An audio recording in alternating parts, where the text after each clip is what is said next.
He is evil serial killer indicted for murders of 2 women in Cincinnati area. The man the FBI called the country's most prolific serial killer has admitted to 2 murders here in Cincinnati from decades ago. Samuel Little was indicted for both of those killings Friday.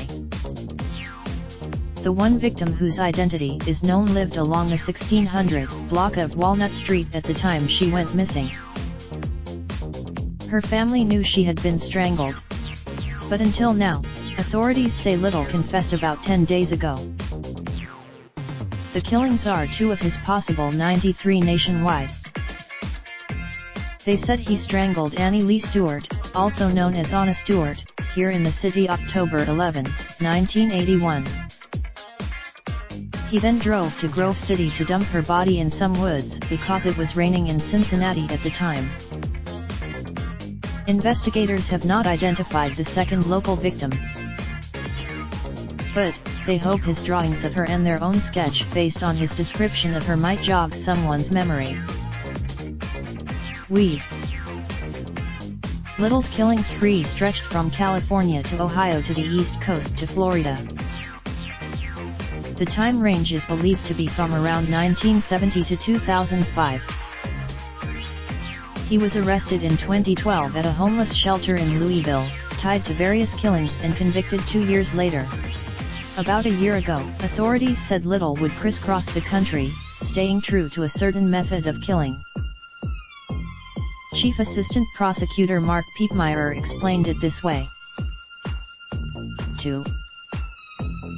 Piepmeyer and Detective Kelly Best interviewed Little in a California cell, describing him as talkative, friendly, and forthcoming about his urge for a certain type of neck and victims who wouldn't be missed, as he put it.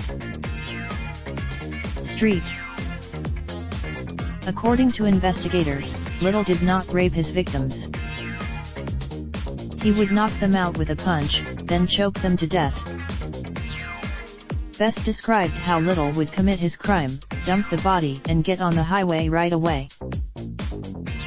Investigators don't know much about the unidentified woman, but believe her body may have been placed on a hillside near a cool cigarette billboard. Little described her as a slender female with very dark skin and very short hair, wearing glasses and a wig.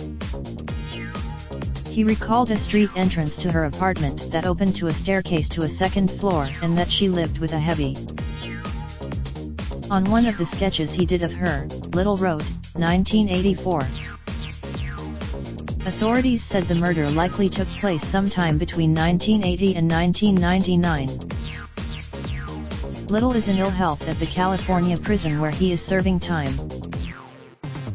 It's expected he'll plead guilty to both Cincinnati murders via Skype in early August.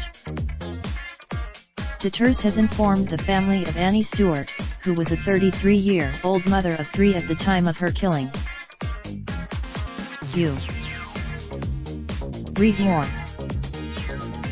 Check out WLKY.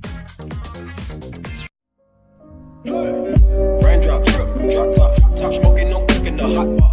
Fucking on your bitch, yeah, that. Looking up, open the park.